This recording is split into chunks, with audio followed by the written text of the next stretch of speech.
Yo, what you lot saying? LM United back here again. Now, today I wanted to do an updated version on my first video I did, which is my thoughts on Man United. Now, obviously, that was very outdated. I mean, back then we were coming back from a two-game winning streak, which obviously under Amrim at that time was just unheard of. But obviously, right now it's very different because we just came back from beating Wolves 4-1, and I do feel like right now, in terms of our results as of I mean, our last game was good, but it's still very disappointing, our results, because obviously we didn't get the 3 points against West Ham, we didn't get the 3 points against Everton, and these are games that frankly, so you just have to finish off. You have to get them 3 points, regardless of whatever. Like, these are, especially at home, these are games you have to bury, and you can only think, like, if we were to actually get the 3 points in them games, we'd probably be around top four, top three right now.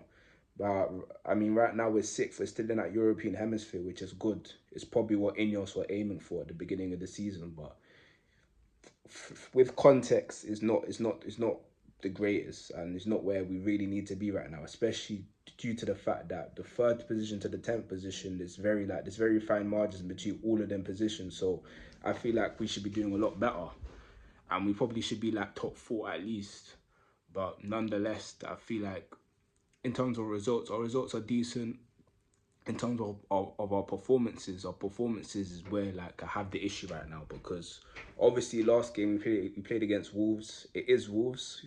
They're probably one of the worst Premier League teams I've seen in my life, in my 20 years of living. Like, they're probably one of the worst Premier teams I've seen. They were poor. They were open. They were leaving a lot of space open for us to attack. They were just all over the place in terms of their midfield. Defensively, attacking, they lacked a lot of quality. So we just made the most out of this and just destroyed them. Now, obviously, that's Wolves, so that's kind of like an outlier. But when we play against teams like West Ham, we play against teams like Everton, and we're not creating enough chances. We're not looking comfortable on the ball. We're not looking fast on the ball. We're not progressing the ball. We haven't got really solid build-up play. It's concerning, especially when we got the likes of Cunha and Bemo, players who have been in the Premier League and they're not playing towards that standard. And I do feel for Cunha and Mbemo, especially Cunha, because he's not really playing in his actual position. He's a left winger on paper, so he's not getting much of the ball. So he does have to come in deep and pick up the ball from deep, and of course progress the ball forward. And through that, you can see him bumping heads with Mbemo sometimes on the right, and it's all over the place. And even then, you can see Cunha, when he's on the ball, he's overthinking it. He's very erratic. He has the ball and he's running into players. He's running into the opposition defenders. He's trying to play past like three players, even though, like, he might have someone on the left, or Ahmad might be there on the right, or Xerxes might be there, who's waiting for the pass, and he's ignoring these players because he's got something to prove. He's almost stressed out to the point where he needs to prove something. And you can even see that to an extent with Mbeumo. I feel like Mbeumo at times he could be more composed when he's on the ball, instead of just hitting it straight away. But again, Mbeumo needs chances created to him on a regular. And to be fair to Mbeumo, he did get the goal to his discretion. In terms of Mason Mount, obviously Mason Mount did well to get the goal in the last game. I feel like Mason Mount, he's always had good off-ball movements. Like, he knows how to get into position well. He knows how to open space. He knows how to make good runs into the box, right? And he did that well in the last game, and obviously ended up getting that goal. Now, the only real thing with Mason Mount, obviously, is that he lacks quality when he's on the ball. He doesn't really have that distinctive quality that other players in his position will have. Like, for example, like Bruno Fernandes. And Bruno Fernandes on the ball, you could see he's got good passing.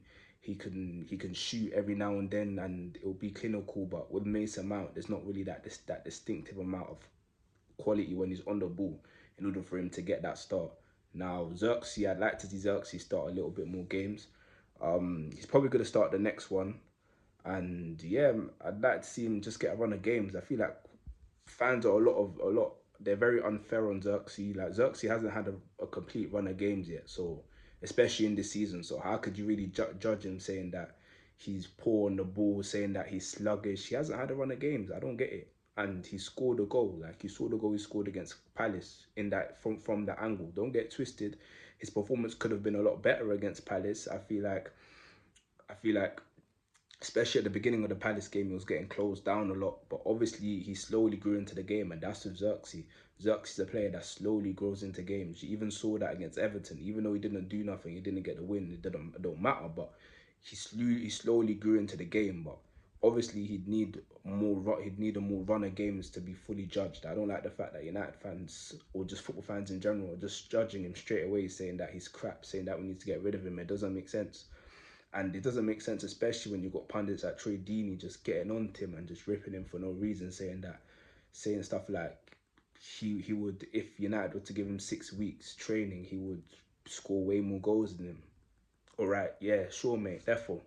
But nonetheless, I feel like Xerxes, I'd want Xerxes to get more runner games. Again with Cunha and Mbemo, Cunha, he'd need to be a lot more calm and composed when he's on the ball instead of being very erratic. Even though that is his style of play to an extent, he would need to be more composed if he wants to, because he's not playing in his actual position. If he wants to be effective, he needs to be more composed on the ball, and likewise with Mbemo, especially when it comes to attacking. And he could, even when he's on the ball at times, he could make more. He can make more use of Ahmad on coming in from the right wing back position, and yeah, use his support even more. And I feel like in terms of our midfield, obviously I'd like Kobe to start more. I don't really see no reason why Kobe doesn't get no games at all. I mean, you can see his quality when he's on the ball. You can see his quality technically, his quality in terms of dribbling in tight spaces, dribbling, getting out of tight positions, and progressing the ball forward. Don't get it twisted. He's not the fastest of players, but obviously having him around, and especially coming on every now and then, it would be a lot better rather than just not playing him at all. And obviously he's kind of rusty right now. He isn't getting the runner games that he wants or that he needs. So he's very rusty. So it'd have to take a while to get him back into the team. I feel like integrating him back into the team right now is very important and something that will put us forward. I feel like defensively, Heaven's been good. I'd like to see Lenny Euro get integrated into the team more. I feel like it's not fair just kicking him out completely, even though he did have a couple poor games, especially against Palace and against the game before that game against Everton. He did have a couple poor games, but this is a young player that's played many games in the Premier League. Obviously, last season he had a role playing with De Ligt in the back three, and just because he has a poor couple poor performances, you're just gonna get rid of him. So what's gonna happen with Heaven when he has a couple poor performances? You're just gonna get rid of him as well. It doesn't really make sense, and this kind of ties into my next point with Ruben Amorim, but we're gonna hold that for a second. I feel like Luke Shaw has been decent. He's been blocking a lot of shots. Has been good on the ball when it comes to just on the ball in itself. I feel like defensively he provides that. He's good on the ball. He's very comfortable on the ball.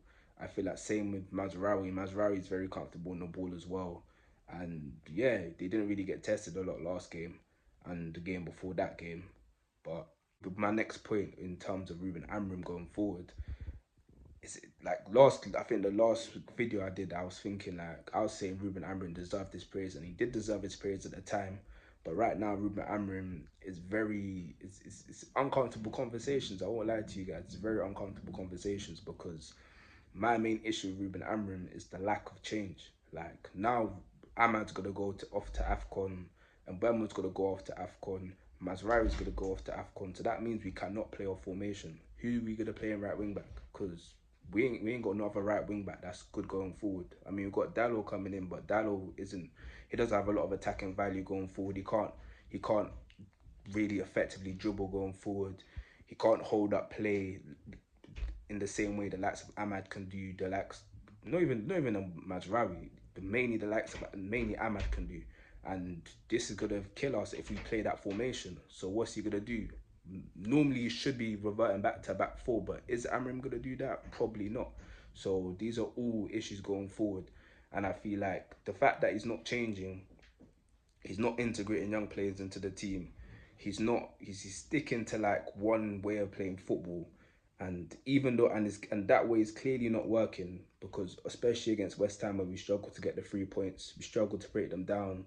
Against Everton when we struggle to break them down, it's like how much more can we take of this before we have to pull the sack card? Because we'd want a manager who comes into the team, who has an attacking plan going forward, who can set up a team, who know what to do going forward and can actually build up play. Not a team that when going forward they're just lost and they don't know what to do. We need a manager who has a clear tactical plan, and that's something that's rare when it comes to Amrin. Because when it comes to Amrin, really and truly, we're just playing long balls. We're passing the ball to Luke Shaw. We're passing the ball to De Ligt when he's there. We're giving it to Bruno, and these players are either just making a long pass or we're just over relying on making a chance from our right flank from Ahmad, and this isn't really sustainable going forward. And yeah, man, in terms of that, it's uncomfortable conversations, but nonetheless, we got Bournemouth next. I feel like the Bournemouth game could really go in two ways. I feel like the positives about the Bournemouth game is that obviously Bournemouth have been poor for the longest right now. I think the last time they won a match was October, so they've been winless, and obviously their confidence is very low. And one thing about Bournemouth is that we know they're gonna press us high and they're gonna press us intensely throughout the game, and that's kind of good in one hand because I feel like when we get pressed and we're on the back foot, that's how we get a lot of our chances, and we use the most out of our quality on the pitch going forward. So we use the most out of the likes of Ahmad, the likes of Mbeumo, especially Ahmad, because obviously he's good defence. He's an outlet defensively and he's an outlet going forward. The likes of Cunha, that's when we use the most out of them. The likes of Bruno as well. But I feel like if that would be good, but at the same time, we're a team that struggled to handle a lot of intense pressing. Like you could see even against City, we were struggling to handle their press, and this could be detrimental to us, and we can end up getting smoked like we normally do against Bournemouth. So it's either one or two, but nonetheless, heading into that game with a positive mindset, and yeah, man, hopefully we win. But thank you a lot for watching. Love, take care.